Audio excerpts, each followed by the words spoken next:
Hello and welcome to Creative Chaos number 11. Thank you so much for everybody that is here tonight. Creative Chaos is a show that was created to highlight indie creators, fascinating people creating fantastic things outside the mainstream. We love complaining about culture. I think that's actually part of the problem within our culture is that we're always sitting around complaining about it. So I created this show along with the support of my business, Flip City Magazine, to highlight and celebrate the people that are creating the culture that we desire. Basically the anti woke, non woke stuff to combat crappy culture. And Cosmic, I did not put this in the notes, but you're such a great producer. I bet you have it ready. I'd like to actually hold on. I'm getting mixed up already. Pardon me. Um, Creative Chaos is sponsored by Flip City Magazine. And tonight I just have a promotional video for a campaign that we have running on Fund My Comic right now, if we can play that.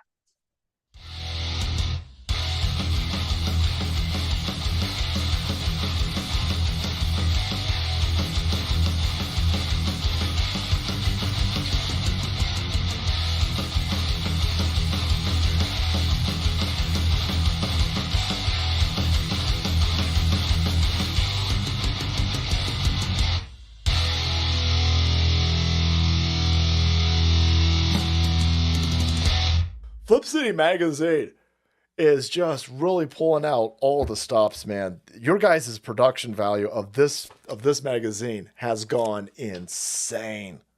I mean, look at that. I mean, I remember when you guys it was black and white. Even when it was black and white, I thought your quality was great.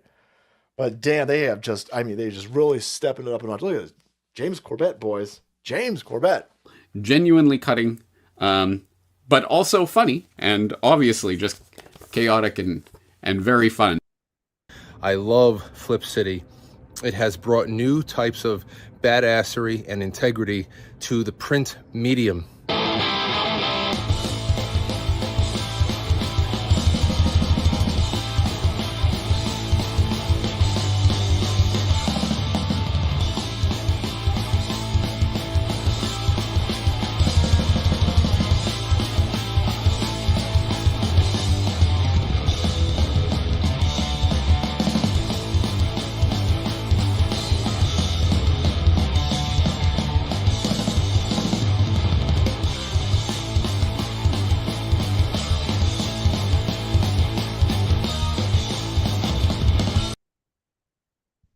All right. So that is our funding campaign on exclusively on fundmycomic.com.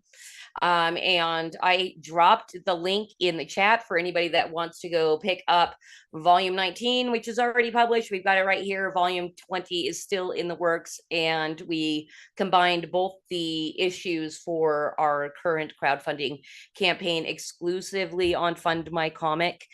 So head over there and support our campaign. We are already funded on the campaign, but who couldn't use a little extra funding to publish in indie. All right, let's bring in Batman, and then I want to go straight into housekeeping, cause if you have the housekeeping. Hi, Batman. Housekeeping. Come back later, please. Housekeeping. Not now. Housekeeping. Go away. I come in anyway? No, go away. I come in anyway. Hi, Batman. What's up, Kirsty? How you doing tonight? I'm good. I wanted to say wish you a very happy bonus day. It is leap day today. February 29th. We only get that once every 4 years. That is true. That is true. We have our leap year show or leap day show. Yeah, exactly. I thought that was kind of cool. And I know you're always busy running around doing stuff. So I was wondering if you did anything special with your bonus day today. Yeah, I did actually. I spent 3 hours in physical therapy getting my ass kicked by some trainers. Do you at least have cute physical therapy girls? Unfortunately, there's only one. Most of them are guys. The receptionists are cute, but it's The mostly guys are guys. still cute. No, I wouldn't call them cute. They're usually, muscle heads that really enjoy good music because they play some good music while we're working out there. So it's not bad. Hold on one second. Okay. I just need to turn off the TV that I left on for my dog because I Oh, ran out real quick to grab a bite to eat with my brother who all right. called me Well, last minute. I will let you do that because I have a special thing that I kind of want to announce. So not tomorrow, it's leap day. So day after tomorrow is actually Scott and my 10th wedding anniversary. And Mazel tov. yeah, so we don't see Scott very often. He's usually, hiding behind the scenes, creating the magazine, writing a good portion of it.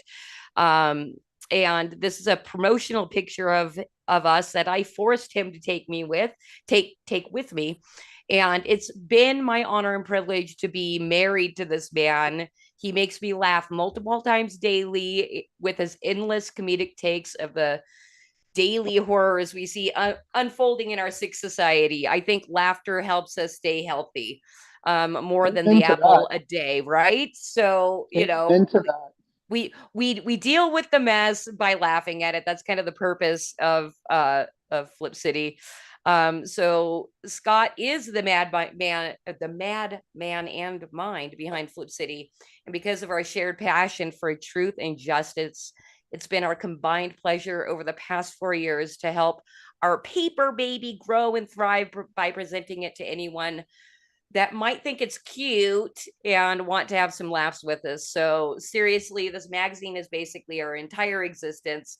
So, I just wanted to say thank you to my husband for keeping me happy. And if anybody out there wants to help us celebrate, we'll gladly take donations during this stream, or better yet, just go pick up yourselves a copy or two of the world's best satire magazine in the entire world, flipcitymag.com. So thank you, honey. Love you. He never watches the stream. He doesn't want to cringe at me. Well, congratulations. That's excellent. That's awesome. Thank That is you. amazing. How many years you been married now? So it'll be our 10th wedding anniversary, but we've been together for 20 years. We kind of did that shacking up thing for way too long. Yeah, that's my son too, actually. We've got a wedding this weekend that is going to be going on. So we got a lot of family coming into town for my son's wedding. This is the older son. Oh, And excellent. Weddings are yeah, fun. we're going to be having some fun before the wedding, though, because I'm going to get to hang with some family members and we're going to chill out and enjoy. But I just Awesome. got settled into the studio, as you can see. Yay! Got my laptop up, and I'm trying to get to pill.net. Remember, people, pill.net is the place to go. Yeah, pill.net. And if we end up having an after party tonight, that is where we'll be hosting it. So yeah, let me ask you real quick. So when you guys do weddings, are they like a big party or are they dry and boring? Well, to be quite honest with you, this is the wedding that I'm not going to, even though it is my son. Oh, I Unfortunately, apologize. no, that's quite all right. Look, with the divorce still in process, things have not been pretty. So my son stopped talking to me back in October. I'm sorry, end of September, and he sent me an email asking me not to attend his wedding. Oh So God. Oh, stab in the daggers heart. through the heart. Oh, it's Yeah. okay. I'll survive. I think I'll survive. Uh, Okay. yeah, no, it's you know what? They've been together 10 years too. And I sent him a really lovely voice message the other day, letting him know I still loved him. And I wished him and his beautiful bride a mazel tov and a congratulations. And I told him quite honestly, he doesn't have to respond to this message. I just hope that he listens to it and let him know that I loved him. And that's all I can do. So Excellent. Excellent. it's And you not know about what? me, it's about them. Well, it absolutely is. And I hope they have a very, very happy day, whether you're there to witness it or not. And I'm sure you just basically said the same thing. Yep, exactly. And I'll see the pictures, I'm sure. My family's going. My mom and my sisters will be there. My aunt will be there. So we have a lot of family coming in for the wedding. My daughter is coming in from Oklahoma, and our family friends from Peru are coming in I have to pick them up at the airport on Saturday. So we're gonna have fun, fun, fun. Yay! Woohoo! All right, excellent. And you know what? One thing, and I keep forgetting to do this at the beginning of the stream. I promise I will get better at this. I wanted to thank our house band, Everly Music. So thank you. And I saw a chat pop up from them saying congratulations to me and Scott. So thank you to Everly Music for providing music for our opening tonight. And I'd just like to ask anybody that's out there watching, please like, share, and subscribe. Help us spread a positive message that there are plenty of people out there creating media to to entertain us and maybe possibly make us think once in a while. So share this stream every week. We have a new creator on. Like, share, and subscribe, please. And I'd like to introduce our guest now. So tonight, we have Richard Wilson, and he's the creator and curator of Iron Age Media. This is a portal to indie counterculture. He also manages Anvil, Iron Age magazine, and organizes a number of collaborative ventures with other indie creators. So let's bring in Richard after that awesome slideshow. Richard, I saw you unmute immediately. You're a pro. Yeah, what can I say? How you do? I'm doing very well. Having fun listening to the intro and always a good time listening to Evely. He's one of the people who contributed also to the First Strike album, which is an EP actually that we put together with a couple of other musicians. So he's been all over the place. Oops. Excellent. So Yeah. outside of being an artist and a writer, you are a talented musician as well. Me? No, I'm none of those things actually. I don't have any talents per se artistically necessarily. At least That's none not that I've true, applied but professionally, okay. right? I do like some letter to the editor stuff Okay. and things like that, but Okay. mostly I just act as the organizer and facilitator for various things. And especially with music, I have no taste in music whatsoever. I'm terrible. Okay. So no taste meaning you're not really into music, or you have No, terrible taste. I like music. I just have very bizarre combinations of things. Like Okay. I only really like, like metal and stuff if it's not in English. And I don't know. I just have weird preferences and things, and I've kind of just come to accept that I'm not normal. Well, I actually was exposed probably about 2 weeks ago to a Swedish metal band, and it wasn't the first time that kind of like in the nerd circles or movie loving gamer circles, all you guys are like listening to metal music that is not in English. Like my daughter's nerdy boyfriend. He really? likes like Russian metal. Okay, yeah. Russian also is interesting. Yeah, I like probably one of my favorite bands of that genre is like Korpikalani, which is a Finnish band, and yeah, they're they do songs in English as well, and for whatever reason, I can like listen to the translation. I'm like, oh, this is interesting, but I don't like it as much. So, all right. Well, Have you maybe you're. I'm sorry. Go ahead, Batman. No, go ahead. All right. I was going to say, did you ever hear of Steve and the Seagulls out of Australia? I think I've heard of it, but I couldn't tell you what it was. They do a bluegrass version of Thunderstruck, AC/DC's Thunderstruck, yeah, and it's and they've got their own music, but they do that, and it's absolutely hysterical. But it's you talk about all the different countries that you listen to metal. Have you heard of this guy Leo Moricelli from Frog Leap Studios on YouTube? He does a lot of covers, but all metal like he makes them into metal songs. No, that's a new one to me. I'm terrible at like you could probably do this 10 more times and I'd be like, no, I don't. but you should check them out. You'd Okay, I laugh will. I your ass will. off. It's called Frog Leap Studios. If you All right. like funny, interesting, quirky music, metal music, you're gonna love this guy. Everything's metal with him. Awesome. I Hey, think he did. Go ahead. I'm sorry. oh yeah, no, I actually was just going to do a chat check-in if that's okay. Yeah, absolutely. All right, cool. I just wanted to say what is up to good stuff over there on YouTube. I know we're gonna be getting together over on your stream soon, and you've been checking in with us. So thank you so much for popping in again tonight. And of course, Evely Music popped in, Chris H and Michael on YouTube. Thank you guys for showing up.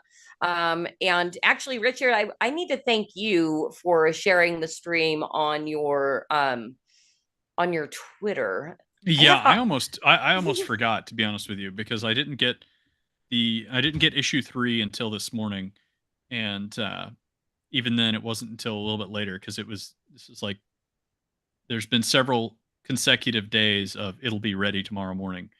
Um and so everything was just a little bit chaotic, and I meant to get it out around noon, and I was like, "Oh my gosh, I'm sitting down for Well, dinner." so you literally have your physical copy of issue 3 in your hands? Yes, yeah, right here. Nice. Yeah. It's Fantastic.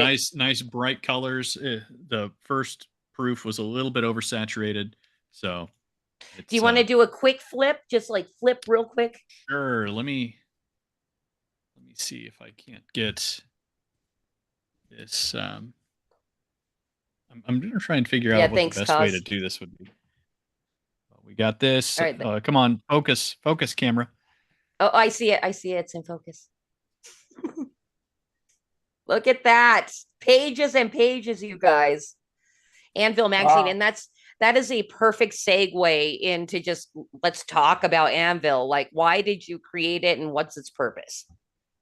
Okay, so uh, last year, about January, I was trying to figure out what I wanted to do. I felt like I had some momentum and attention from the website, and I I felt like I was also like there was like an optimism and expectation of people wanting me to do something, and so I was trying to figure out what that would be, and um, the idea came to me to try and do a magazine that sort of brings together some of the different indie groups that I've been associated with, which is primarily comics and the indie author space. Um, and I have been putting out since August of 2022 these image prompts. Now they're AI generated. Um, so, and this was actually back before people were angry about people using AI art. They just made fun of it, right? But the result of that was that I kind of got a lot of people submitting short stories to the website, and I would just post them. They were put up for free, and it would help direct people to authors and help, I don't know, just people network and gain some attention. And so I started thinking about doing a magazine of short fiction and comics. So definitely a lot heavier on illustration than anything else that's in the indie space right now, and also a lot more frequent because there are some um, comic anthologies. There's some comic magazines in the indie space, but a lot of those. The last one was like 2018 or something, and so it had been quite a while since they had been around.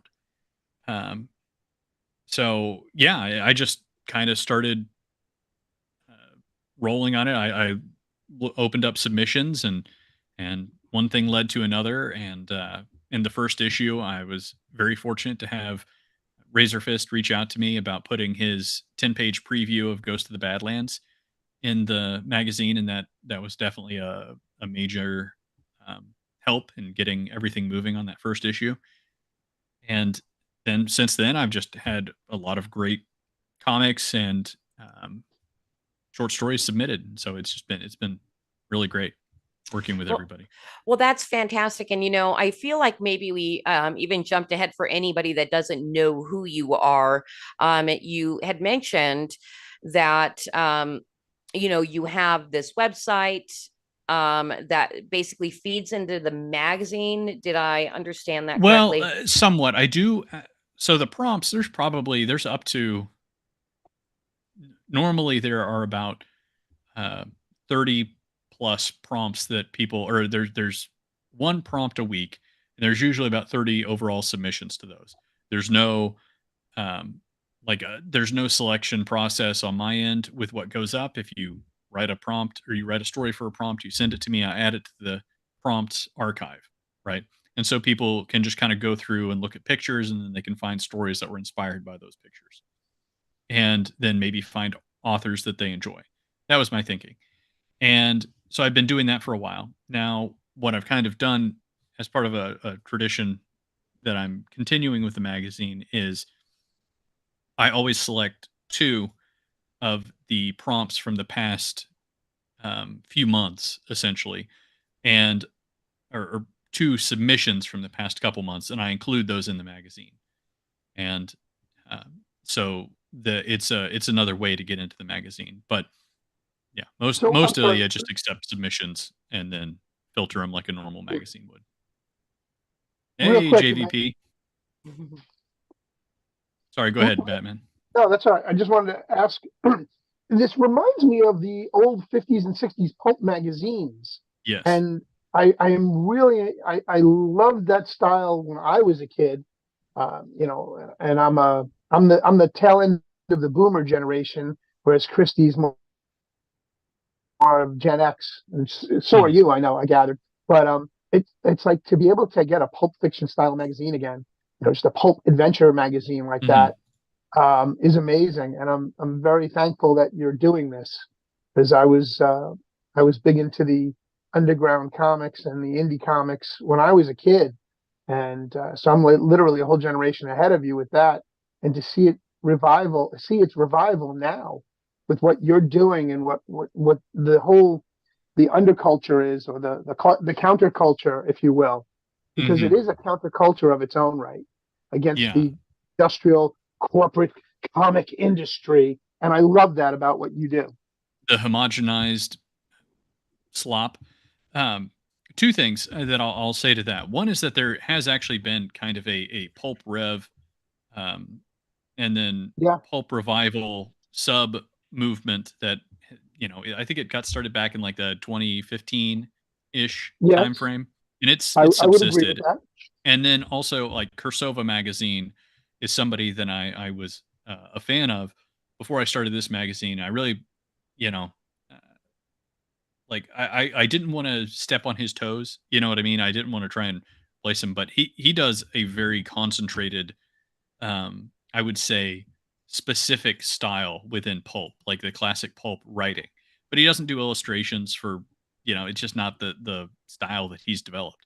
And so I was wanting to Right. try and bring something a little bit different. And some of the older classic pulp magazines did actually have quite a few illustrations in them. So I was wanting to bring that piece of the past forward, because you know, the production costs of comics and the production time for that is very long, but I still think that short fiction is absolutely critical for culture building, in my opinion. I think that short fiction is some of the best places where people can go on to try out little snippets of ideas and fun concepts, and get just a taste of them before they try and build some 4,000 word, or not 4,000 word, 4,000 page epic series that is going to take a decade for them to develop. And a lot of authors have kind of gone that route because that's where the money was, and there's a lot of reasons for it. But Right. it's been, I think short fiction is some of the most influential stuff overall on broader culture. Just it's not always realized. Right. That's a good point. For anybody that is writing 4,000 pages as their first stab at writing, I'd say try some editing. Yeah. Well, I mean more that they plot out 4,000 pages worth of story, and then they write, the the tale of the White Dragon book 1 of 92 or whatever, Right. and it's fine that you do that, but I also think that the smaller the thing you attempt to do, the more likely you are to actually do it well, um, if it's your first time doing it. You know what I mean? Or it's much easier to iterate quickly on short stories, for example, than novels. Right, absolutely. And you know what? I want to go back and focus a little bit more on you getting your start because you had mentioned a big help in getting your magazine launched was that Razor Fist approached you. Yeah, he was kind enough to DM me about it, and we went back and forth a little bit, and he pitched the idea, and I was very excited because at that time I was concerned that I was going to have to cut the comic portion, um, just because I didn't have enough money to make the comic side of things work, and so I had actually taken all that money that I had set aside for comics, and I'd put it into illustrations, and so it was a real fortunate. Like it just worked out perfectly. Yeah.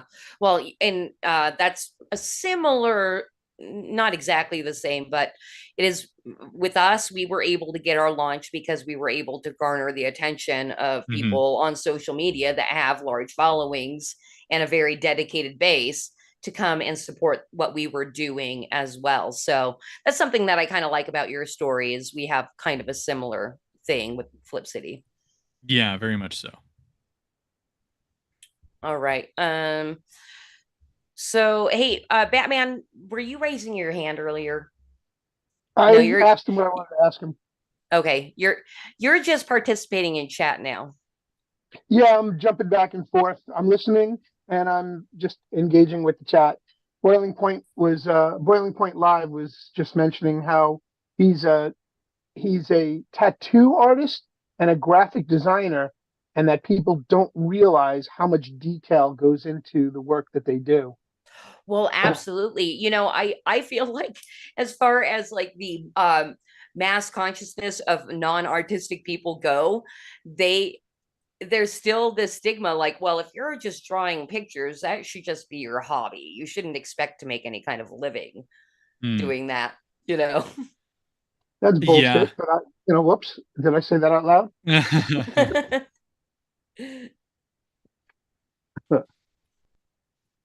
You were gonna say, Rich? Oh, I was just going to say that I think that in general, our culture has really devalued art, but I think that there's a lot of culprits to that.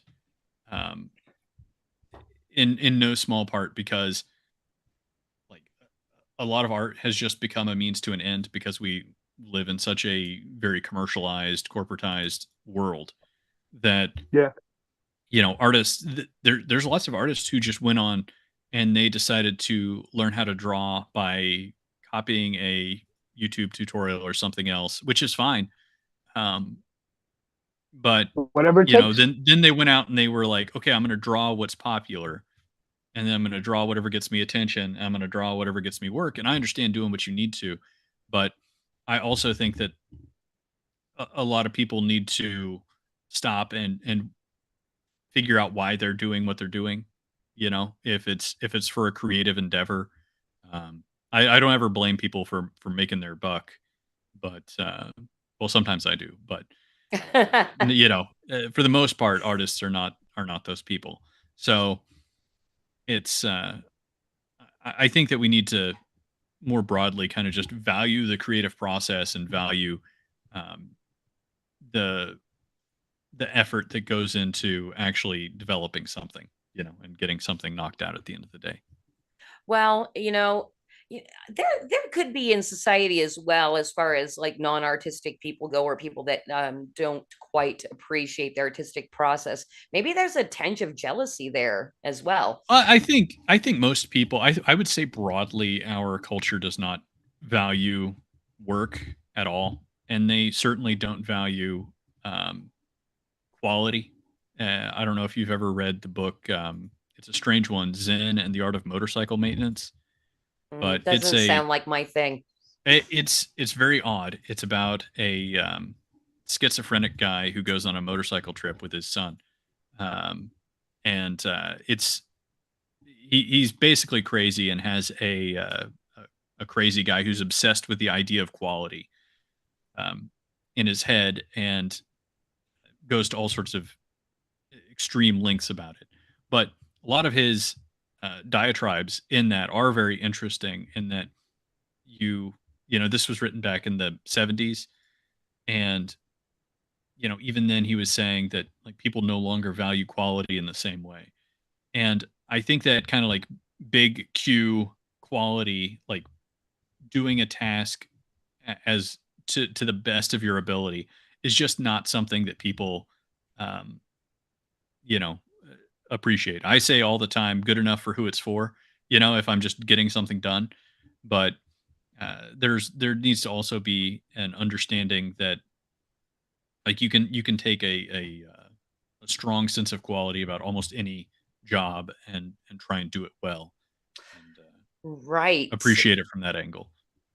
Well, I guess y- I, now say that again. Uh, gosh, what did you say? Just about it's good enough for who it's for. Yeah, yeah. It's kind of like the rise of the cheap plastic, um, Hmm. and it just reminds me when my daughter was small, I bought because I remember having hours and hours of fun on the spinny.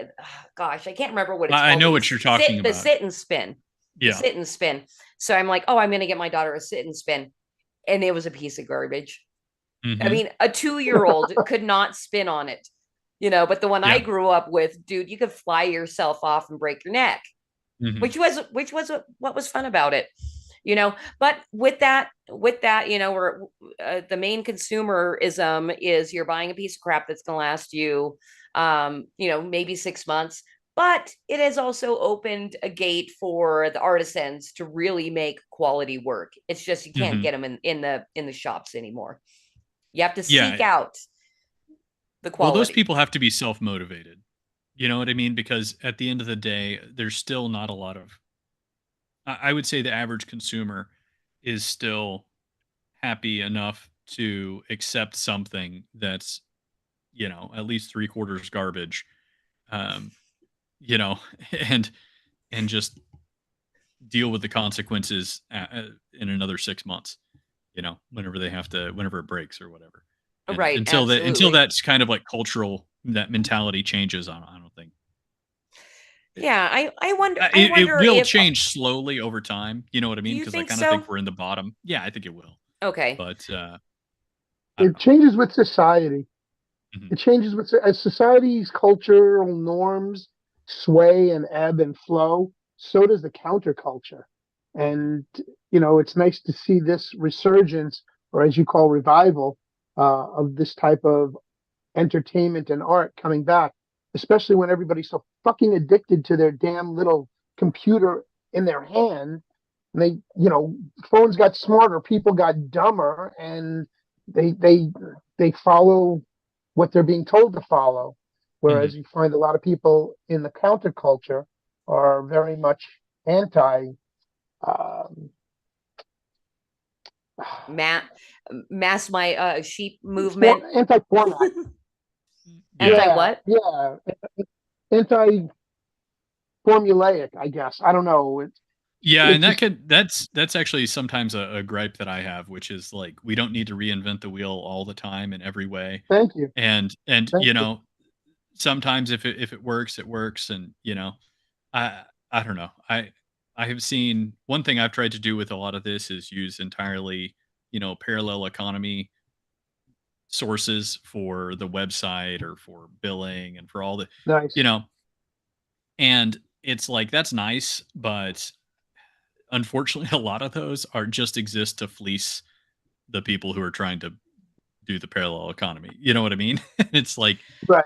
You know you Right. what? know, Well, you got Richard, can you go a little deeper into that? Because I am all about the parallel economy and culture and all that kind of stuff. So what do you mean exactly well, I'm not going to with throw that? any stones here, No, but it's what I fine. will say is that some of the payment processors, for example, or um, the storefronts and even other I don't know, just like social media and whatnot. Like Okay. the goal is not to get you more customers. Okay. They don't really care about you.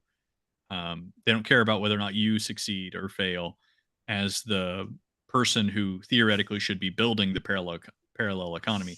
They Yes. just want to have another customer. They want you. You know what I mean? And as long as they've got you on the hook, you're the product. You know what I mean? And it's like, Yes. no, my customers should be the product. You know what I, or not really, but you know what I mean? Like my End products should user. be the products, and you should be trying to help me actually get out there. And Right.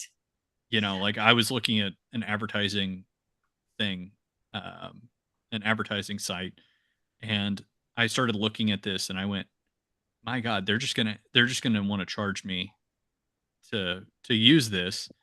And I bet you they don't even have sales numbers. They don't have site Yes. visits. They don't have site hits. They don't have sales numbers. They don't have anything because they No. don't sell anything. I You know know what I ex mean?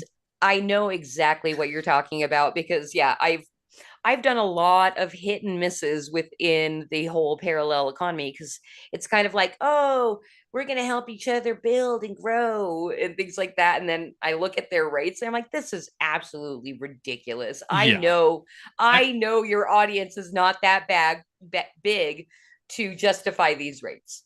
yeah, I mean, and I don't mind, like I said, I don't mind people trying to make a living and everything else. It's just, and even whenever it's individuals, I just don't like the bait and switch kind of mentality. You know what I mean? I've always tried to be very much like this is what I'm going to do. We may make money doing it or we may not make any money doing it, you know. But that's that's how it's going to be, you know.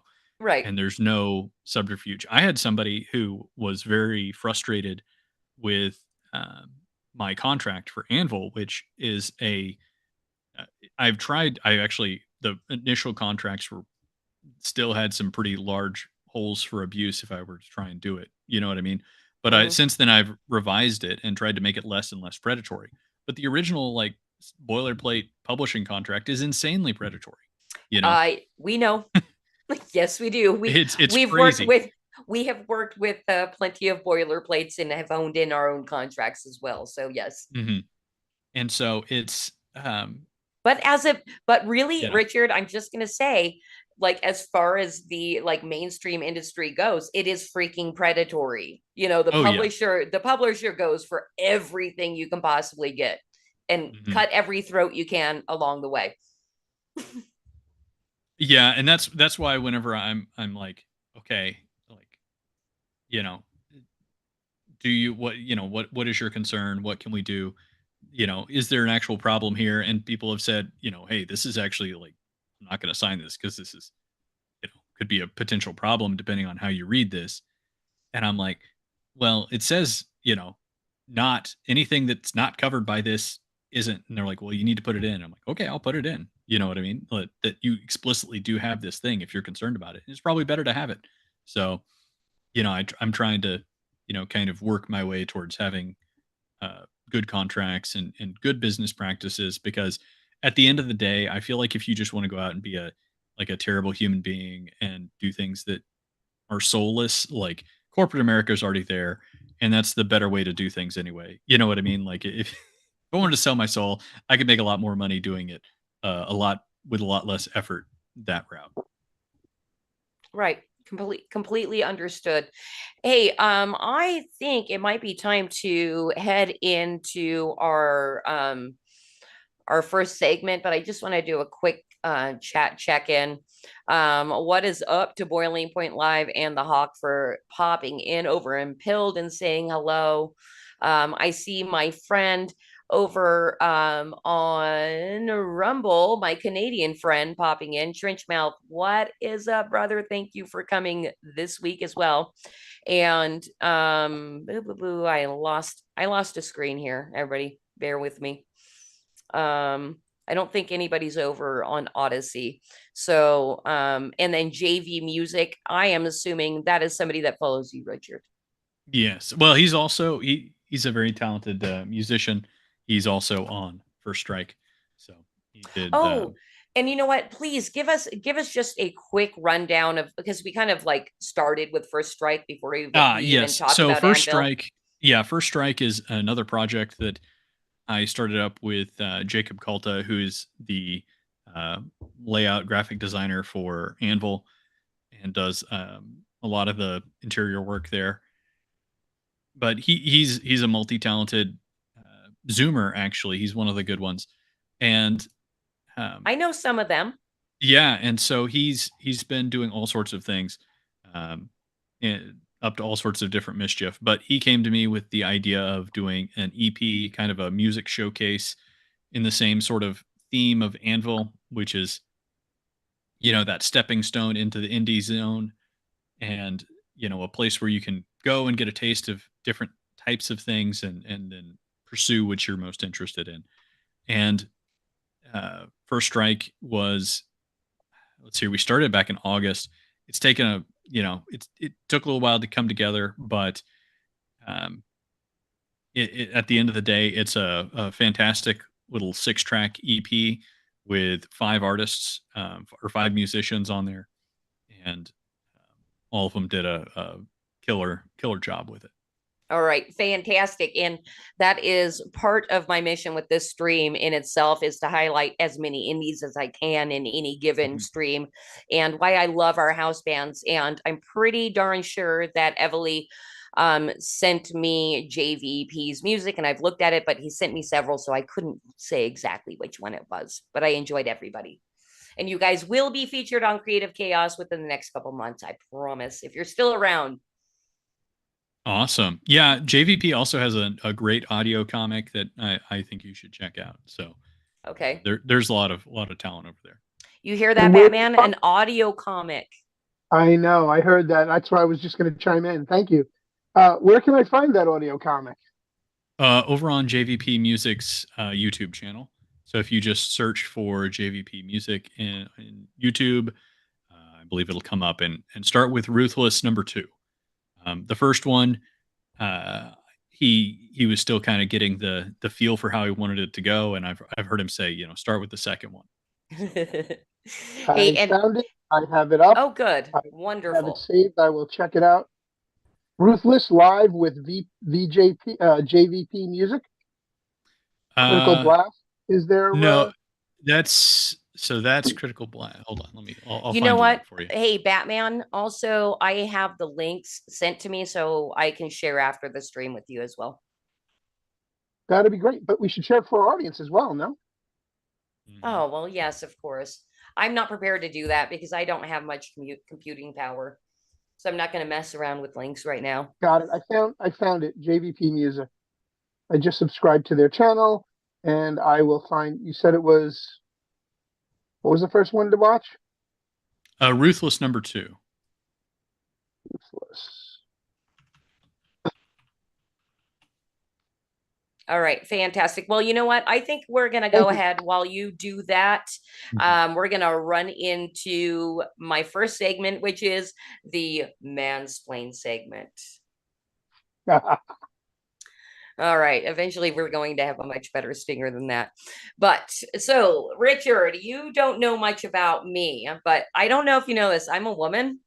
Okay. Oh, I didn't want to assume that, but Well, of course, of course. Well, I am, and I identify as she, her. And sometimes women need things explained to them, and something that actually I learned about from you way back when we did our first stream where I could only stream to build. Thank you for being on that, kind of a shit show of a stream. I hey, it was a appreciate good it. time. I appreciated meeting you, but back then I had no idea even what the Iron Age was, and I am Mhm. all about even being explained to more about what the Iron Age is. And it's because I freaking love the indie movement so much. I'm so passionate about it because it's what we're doing, and also there's all kinds of great work going out there. But how could Flip City like join the bandwagon and be kind of accepted in the Iron Age movement? So I think, I mean, there's not. I've been very like I've tried to be very consistent on this point, which is the Iron Age it really is an age. It's an era. I feel like it's already been underway for quite some time. Um, that essentially the sort of indie uprising, and especially not just indies who are getting published because they can't publish anywhere else or something like that, but are explicitly rejecting the traditional publishing and distribution routes. You can track that back to a certain degree to the early 2010s, what with some of the Kindle Direct Publishing boom there, and some of the cultural movements also are like the sad puppies uh, thing that occurred with the Hugo Awards. Which, if you don't know about that, I'm not going to try and explain it, but you can search it, and I'm sure you'll find an article from an angry leftist about it. But or you could read George R. R. Martin's 40,000 word diatribe against the sad puppies. Probably more than he's written on his most recent novel in the past Okay. decade. But um, it's and then it continued even to some degree, Gamergate and then Comicsgate and all these other um, movements and whatnot that have popped up. It's really about indies who are creating for themselves and for their customers, and are either not interested or openly reject the traditional publishing apparatus. They don't want to become anything. They don't have anything to do with the mainstream. So that's been going on for quite a while now. Over a decade. And the Iron Age is just sort of a recognition of that, and then a uh, kind of a banner that anybody can rally under to a certain degree. Um, for me personally, with Iron Age media, one of my goals has always been to try and be fairly apolitical. And that's one of my big focuses with Anvil.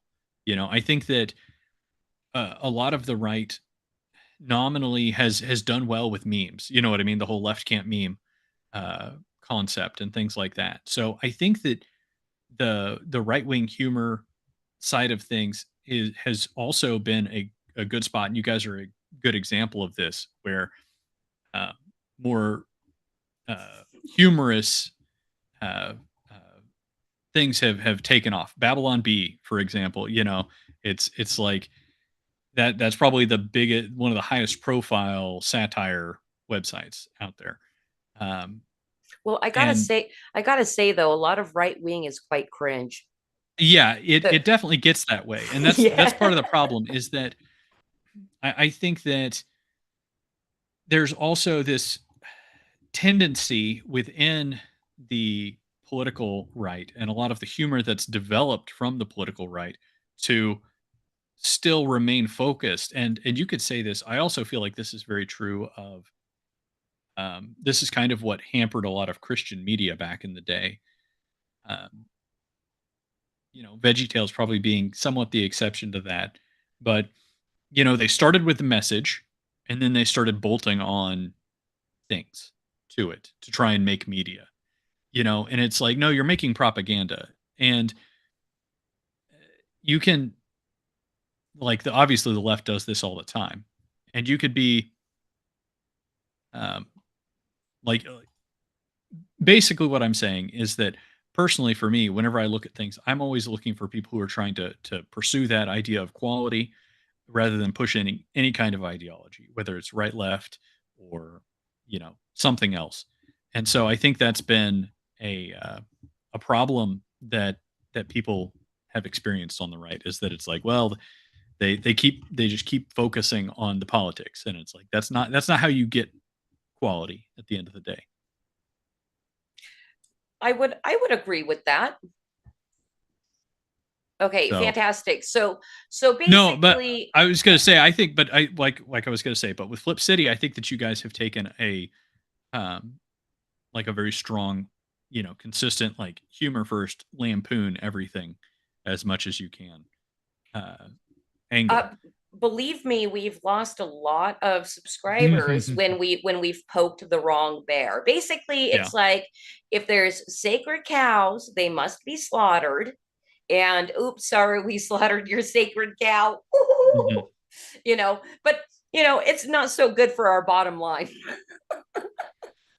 Well, and I think that that's what happens. Unfortunately, it's very difficult to walk that line, and the problem is that you really can't.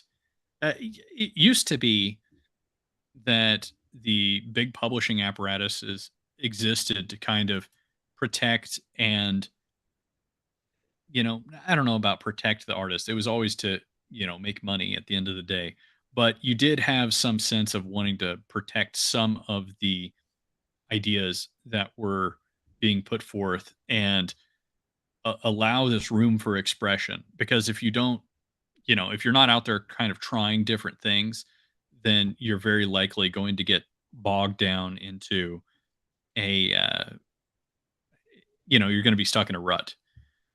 And I think that's still a lesson that the right has not learned, at least a lot of Okay. the very hyper political right. Oh, well, yeah. And that is the thing, and I see it a lot across social media, is both not I don't know, I don't see it so much on the left, but perhaps it is there a little more. And it's probably also because I don't follow a lot of left-leaning people, Hmm. although I do have a lot of anarchist friends, but they're neither left nor right. Anyway, but a lot of it is and I've seen this where conservatives basically pre-apologize for making a joke. And I'm like, you're Mm, doing it all wrong. You can't pre-apologize. yeah. No, they're it's kind of like cancellation. It's a participation sport. Um, you can't be canceled unless you consent to it to a certain degree. Obviously, other people can make your life very difficult, but at the end of the day, if you don't go home, like they didn't send you home. You eventually turned around and went home yourself most of the time. And so, I think if people are apologizing, a lot of it's just signaling uh, signaling weakness, signaling that they're not concerned about the quality of what they're doing first and foremost, because you have to be committed to that if you're going to be out there trying to create things. And this is, in some ways I'm a hypocrite because I'm saying these things, but I'm not, like I said, I'm not necessarily an artist who's out there putting my uh I'm not bearing my soul, I'm not writing these things. So I understand they can be very difficult to do that. But um it's just it's aspirationally what I think we should be aiming for. Yeah, I absolutely agree. So as far as you and creativity goes, I know you're basically like kind of archiving and like gathering and kind of helping push these independent writers and creators forward. Do you feel like you have no artistic skill? Have you Oh dabbled no, in I mean it? I don't know about that. I took art lessons for a number of years in middle school and high school, so I've done a lot of the um, technically I know how to do oil painting, watercolors, inks, and all this other stuff. So I have done things, and occasionally I haven't sketched something in years, anything in years, and then the other day I sketched something, and it was like the it pained me greatly to look at it, and I was like, oh, this is terrible, and I know precisely what I did wrong. It's like the things that I didn't have a good solid 3D shape in mind whenever I started drawing them just looked like flat ugly things that had no three-dimensional shape to them, and the things that I did have a clear three-dimensional concept of what I was going for actually looked not horrible. And I was like, "Oh, yes, that's one of my things." you know? Okay. And so I do, and I've learned quite a bit about art over the years. I've also, I also have like a lot of ideas for things like short stories and video games and tabletop games and things like that.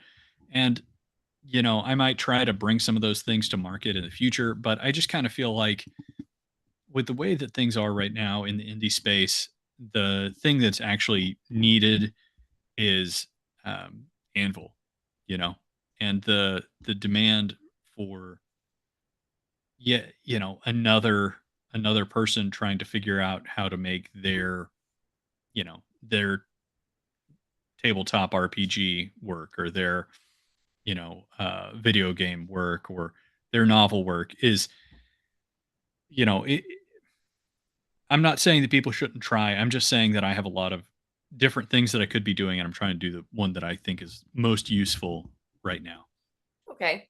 Well, excellent. And you have plenty of years left in your life to, branch out from here. And hopefully, you can just keep building and building your audience so that you can make Yes, more yeah. stuff happen. Yeah, and that's the other sense, is that it's like I'm doing what there's a demand for, and what I know that I can actually do now. And then in the future, once I have, you know, a larger audience and everything else, and I'm you know, maybe a little bit more flexible on my time and everything else, because I still work a full-time job and everything else, then maybe that's when I start tinkering around with ideas of, you know, trying to make, make my baby, whatever I decide to go with, come to Absolutely. fruition. And you know what? You just brought up that you still have a full-time job, and this kind of segues perfectly into our next segment, conspiracy corner. So let's Okay. let's get on to that.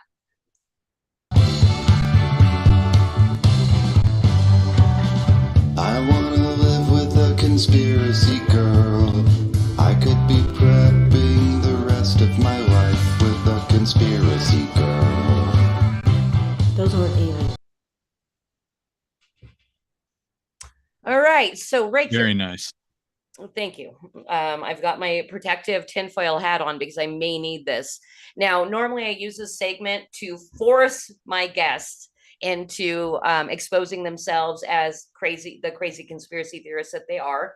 But something in your bio kind of like set off and triggered my paranoia. In your bio, you say your website's a portal for the indie counterculture, and everybody knows that the counterculture movement of like the 60s was created by the CIA as a starting point to get everybody to start taking drugs, destroy the traditional American values and the nuclear family. So I need to know, are you a confidential human source for the CIA or other covert agency of destruction? No, no, unfortunately not. I feel like the pay would probably be a little bit better than what I've got going on right now. But no, I'm not. I wish. But you, CIA, hit me up if you need an informant. I'm right here. you'd be selling your soul to the devil, damn it. But you know what? The pay is good. I'm sure of it. All right. Well, you know what? Fantastic answer, Richard. I think I can take my tinfoil hat off. I completely trust that you were not CIA. Yes, yeah, yeah, and at least not until they get me, you know, like a nice supply of adrenochrome and child blood and everything else. So. I had no idea that we could go down that path. I should put it back on. I had Luke Stone over at Yes, Fun Like yeah. Comic. So he came on one of the earlier Creative Chaos streams, and that is where he went. He went immediately into child trafficking. I'm like, I had no idea, Luke. Well, Houston, where I live, is a huge human trafficking center, and it's because of the amount of illegals that come through here, as well as the airport. Richard, It's wild. That's kind of crazy that you live kind of in a hub, because I do as well. I live in the mountains right above San Bernardino County, which is like is it MS-13? Is that the big Mexican gang? That's one of them. Well, one of their hubs is right down, like literally at the base of my mountain. Mm-hmm. Let's see. Evelay says that's exactly what an asset would say. I know it, but I'm trying to be a good I have your home hostess, address, Evelay. I don't know if you want to say things like that. Great, awesome. Well, you know what? Let's move on. We don't have to go too far into conspiracy tonight because I really, really, really want to bring up our Flip City branded segment. Now, can I just say a little bit about what we said in DMs because it cracked me up so much? Yes. Okay. All right. So Richard, and oh, by the way, I'm going to take this second to plug that we are going on your stream with Drink with Crazy next Friday. And I may tease you a little bit there as well on March 8th. So anybody that wants You to could probably catch us. you could easily get Royce to read that one if you Are want. you kidding me? I bet. Yeah, I mean, he seems like a natural for that kind of character. All right. You know what? And I didn't prepare any images or anything like that. But Richard basically in DMs, he wanted to see what we were going to do for the branding segment for tonight so he could practice his role. And I asked him to play Mangina and he refused. And but he refused by saying, "I'm sorry, I'm going to have to bitch out on this one." So I appreciate you. So we chose something else. Cosmic. Let's Although go I ahead and bring probably up. could do a much better accent for that than Gordon Ramsay. I didn't know that I didn't know what Gordon Ramsay sounded like until I started listening to him with the intent of sounding like It does not matter. You can really make a fool of yourself on Creative Chaos. That is totally Yeah, fine. well. All right, Yes. cool. All right, Cos, here we go. So, talented chefs compete for cash and prizes on world famous chef Gordon Ramsay's latest cooking show, Gordon Ramsay's Super Cooks. Chef Ramsay addresses the aspiring chefs in the Super Cooks competition. A great dish should be all about you, your passion, your lived experience. I want to see you put all of your heart into every dish you create.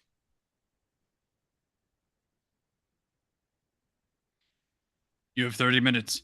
Good luck. And remember, I want to taste you on that plate.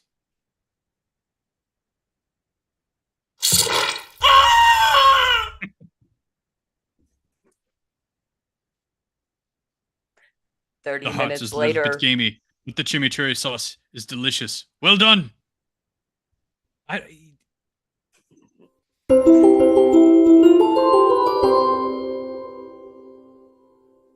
And that was Gordon Ramsay's Super Cooks. Thank I you should have so practiced much.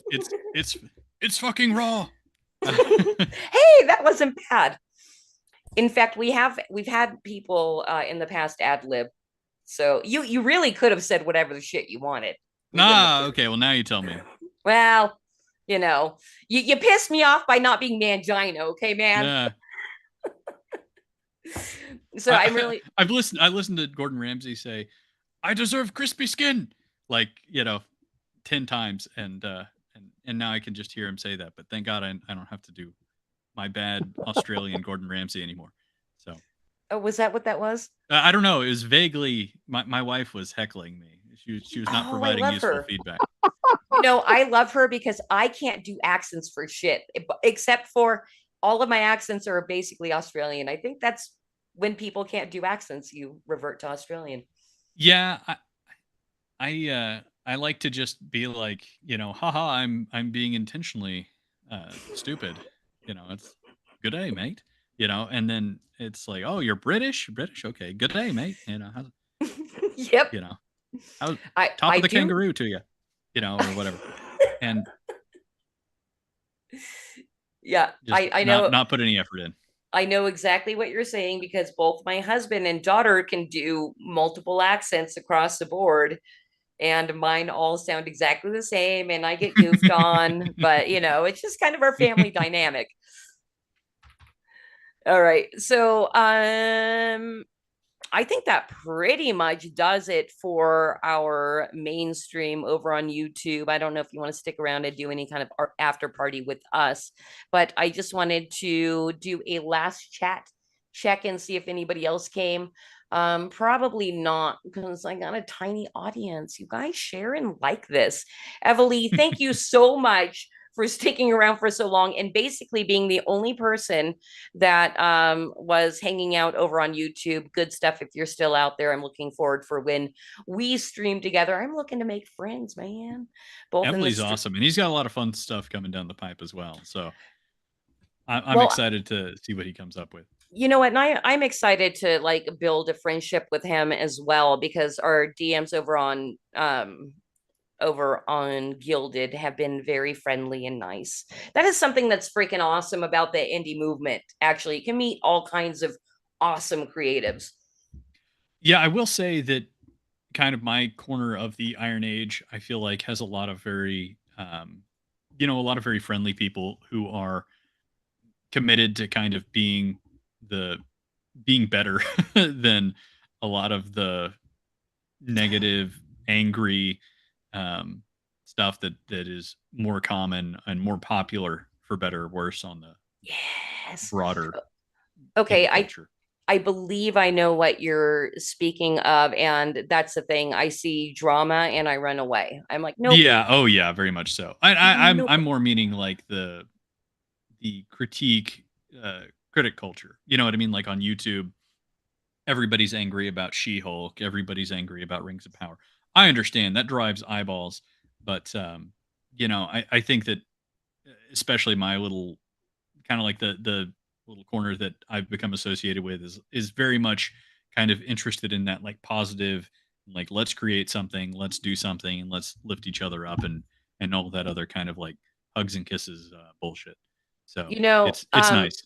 you know what, Richard? I believe we are a lot more similar than I even previously knew because that's something um I will occasionally hop in those streams of what I call the culture complainers. They're not really Mhm. doing anything to lift any kind of culture up.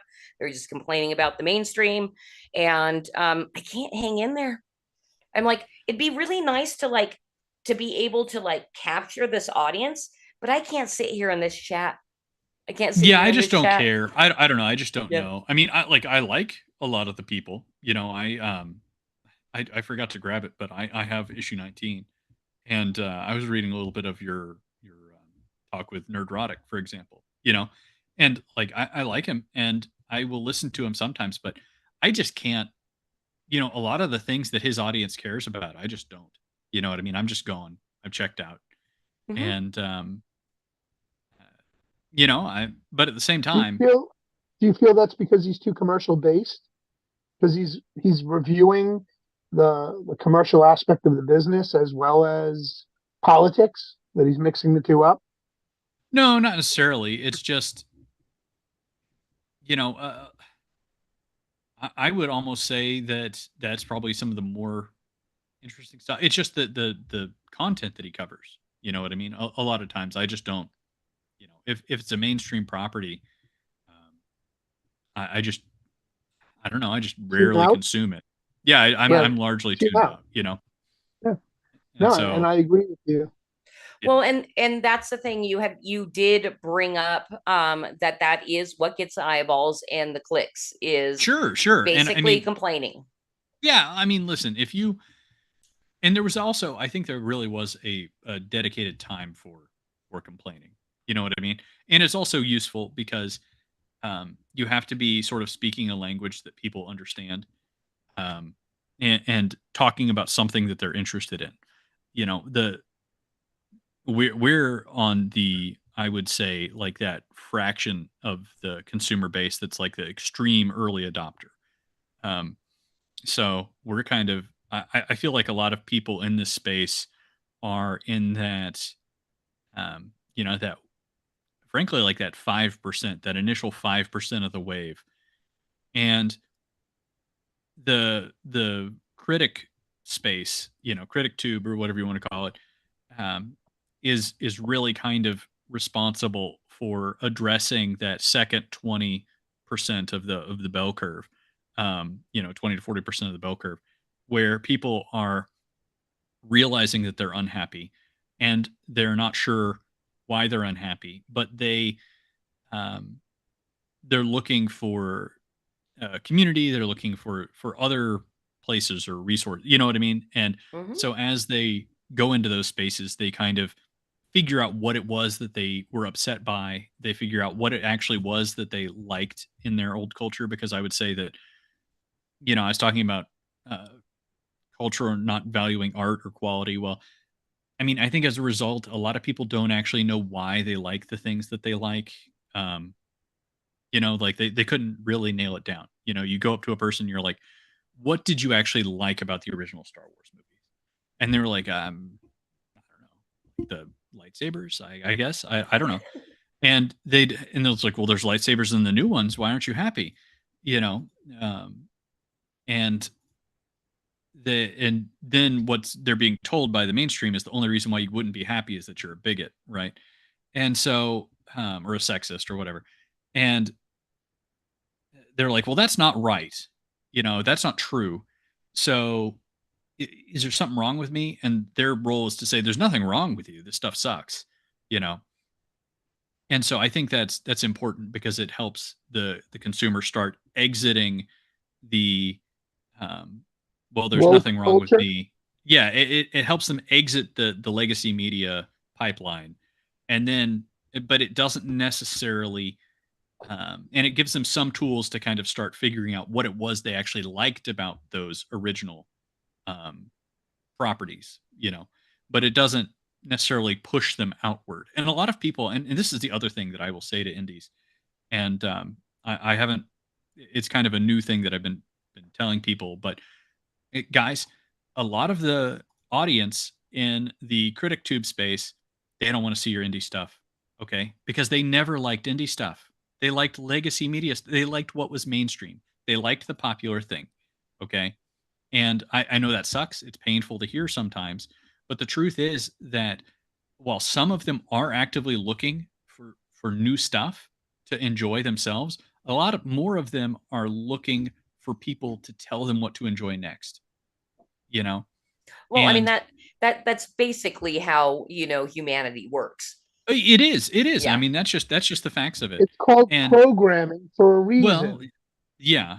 And I mean, then what a lot of people want to say is, okay, well, since we're talking about nerd rock, Gary, why don't you start programming these people to like the things that I'm making? And it's like that is stop, just stop, okay? Don't do that. You are asking him to do something that he hasn't done before.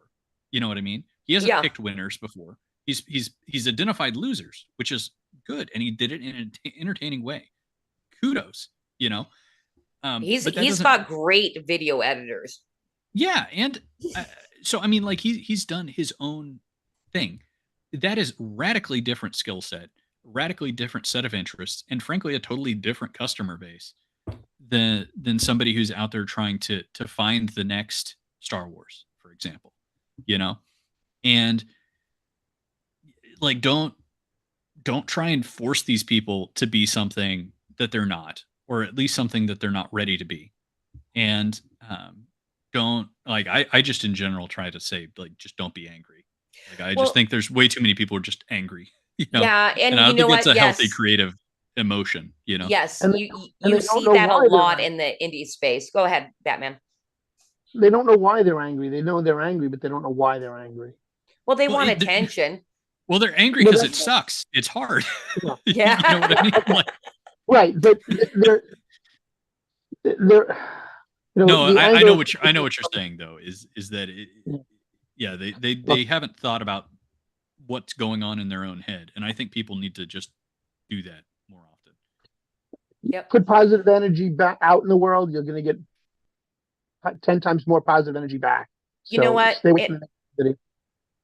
Yeah, and thank you for saying that, because that is, I think, in the indie space, a really good takeaway is really nobody is going to be a cheerleader for you more than you.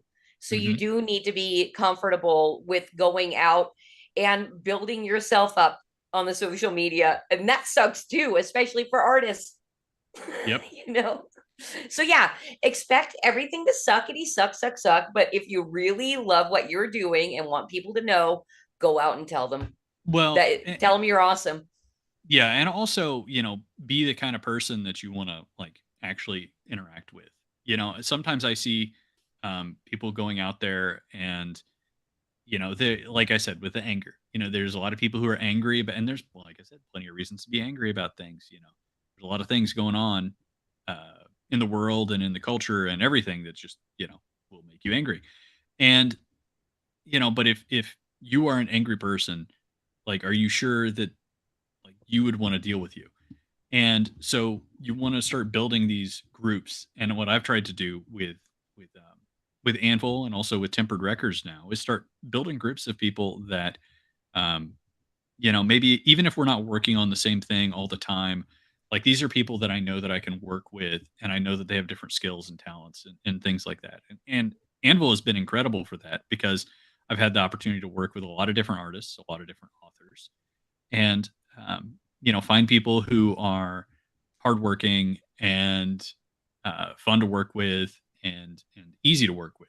You know, and that's like I think that, like, yeah, everybody, I want everybody to be decentralized. I want everybody to do their own thing, but there's also a stage where it's like there is some, you know like, collaboration is not collectivism.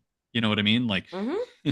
it just because uh, we decide to work together doesn't mean suddenly that we've abandoned the indie principles and we're all a bunch of communists and blah blah blah blah. It's like, no, like, let's work together for our mutual interest. And Right. and I think that there just needs to be. I wish that more people would be a little bit more serious about moving forward with building their network and accomplishing specific goals and things like that. Right, But absolutely. And me personally, I feel like we are on the cusp of a renaissance, and mhm. and like you said, we're kind of in that very cutting edge 5%, new adopters. We're basically building the spaces to comfort those huddle masses once they come to realize there's, Yeah, I right. need to Yeah. I need to leave the mainstream, what's out there, and they finally find us, and Mhm. they realize not only are we super cool, but we're really nice too. Yes, yes. We're beautiful and we're talented and we deserve their money and Yes. Most importantly, actually. absolutely. I mean, I would say that's obviously the first thing I would think of, but all those things.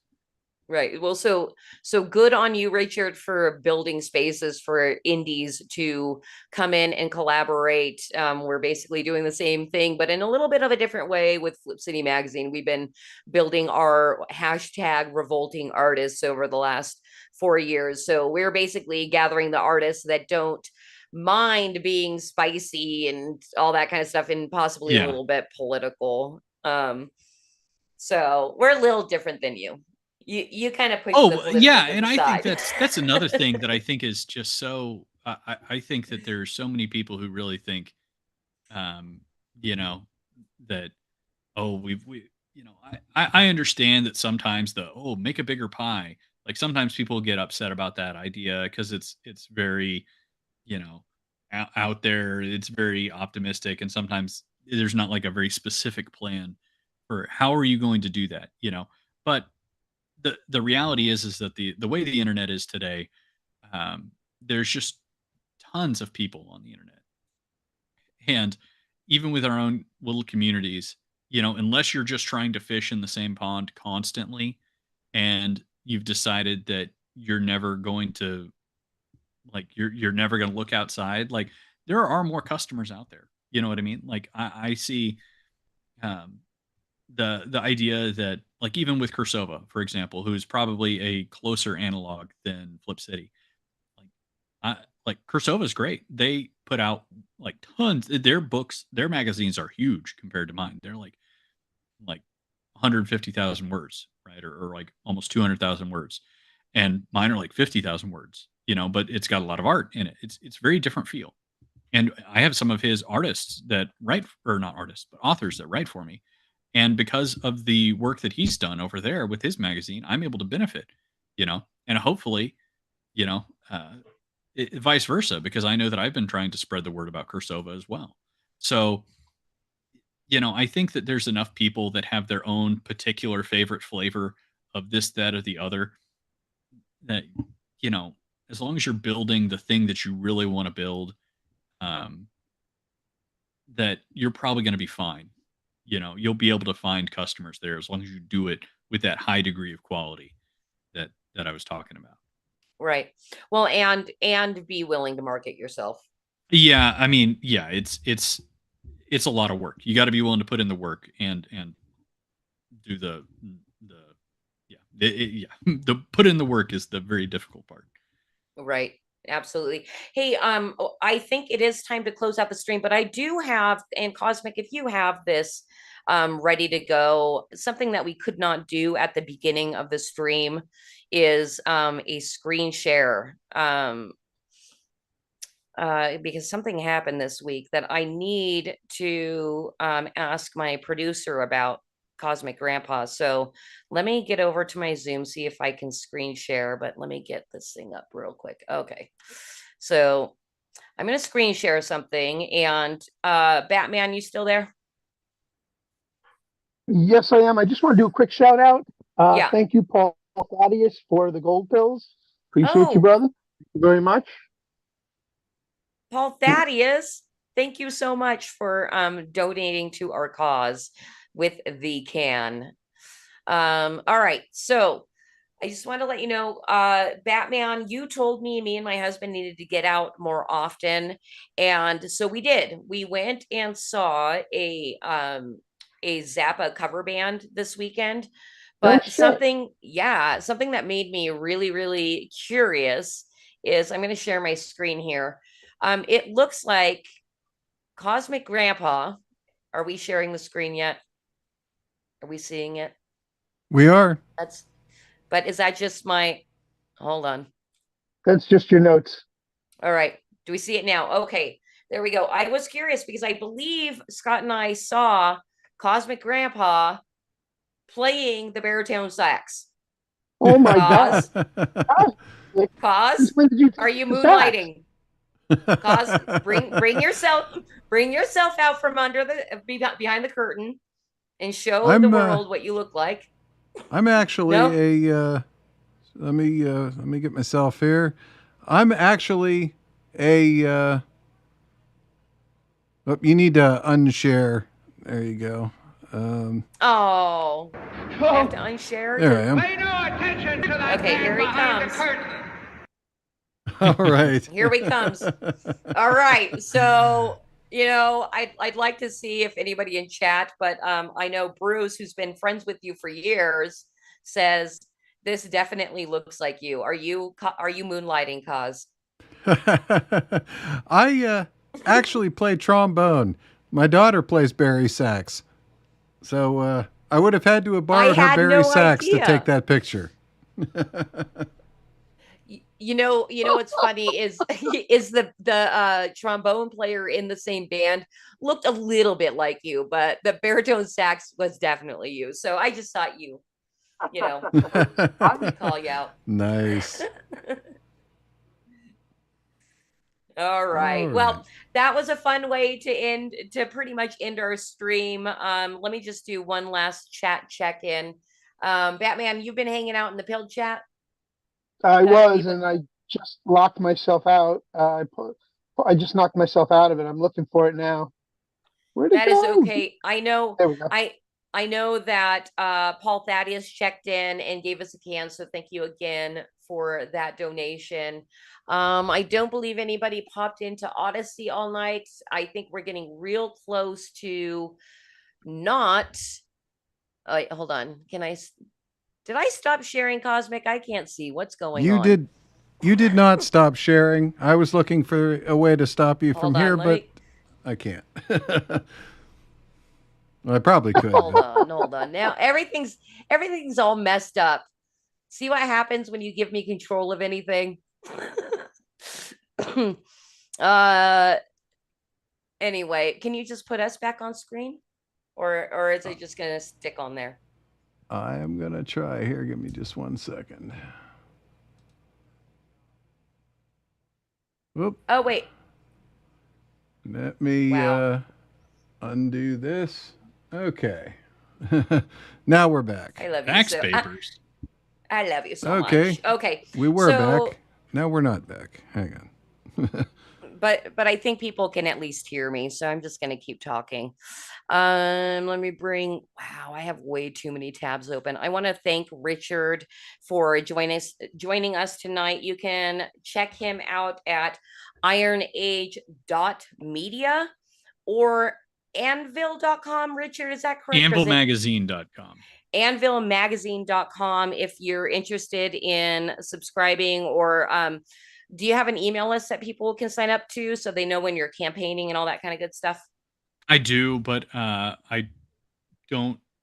I think it's at the bottom of the ironage.media website, but I also am kind of changing providers on that right now. So it's a little bit of a. So check the website for Yeah, updates. just check the website. I'm developing the email list, but yeah, email marketing has been an absolute failure on my part. It's something I need to get into. Yeah, I absolutely I feel you, brother, because we were building an email list for about, I think, 18 months before I ever e-blasted once. But I had 5,000 people on it. I'm like, how come I didn't, why didn't I think, I learned a lot about digital marketing basically, and email lists are the way. Mhm. They really are. And I'd like to thank my producer, Cosmic Grandpa, aka baritone sax player for Stinkfoot Orchestra. And Batman, what do you guys have going on this week? So this Sunday, it happens to be our 3-year anniversary show. Am I saying that right, Cosmic? That is correct. We're celebrating a little bit early, but 1 week early, technically. But yes, our 3rd anniversary. Congratulations, you guys. So my 10th anniversary and your guys' 3rd. That's right. But That's only in a right. super straight way. Exactly. I was just going to clarify, but you beat me to it. All right. So thank you guys. I could not do this. This show would not be nearly as fun without both of you. Thank you. Appreciate you. And Real quick, I got to Definitely. tell Rich something very funny. So I always do my research before the show and try and do some background on our guest. And I put your name in, and I put Iron Age, and I put artist because I thought you were the artist. And it actually came up with an 18th century fellow who happens to be a landscape artist of the same name. And I'm like, I don't think Christie's got this guy talking on the show tonight. Yeah, I'd be a bit decayed at that point in time. He'd be interviewing a skeleton. Think so. There'd be a lot of dust coming out of that one. Yeah. Yeah. Unless you were mummified like who was that? Whose body is on display in Russia? Stalin? Is it Stalin? The mummy? Maybe. I don't know. There's a couple of different dried out old people that from like the Orthodox Church and stuff like that. So yeah, I'm pretty sure they have Stalin on display in a glass casket, which is a little dark for me. But if I were to visit Russia, I would definitely go see that, because apparently they keep his makeup fresh and all that, and he looks pretty darn good for being a mummy. Wow. Yeah. All right. So next week, please come back to Creative Chaos number 12. My guest will be John Dexter, creator of Alpha Dogs. And Alpha Dogs is his latest comic. And I think he'll be 2 days into launch. So it'll be fun to check in on his campaign. And of course, check out flipcitymag.com. Go buy some fun magazines. So, and Cause, I didn't put this in our notes. Did you happen to line up a music video to end the stream with? I did. I love you. All right. He's just the best. All right. So good night. Go check out Anvil Magazine and ironage.media. And thank you so much, Richard, for joining us tonight. Thanks for having me.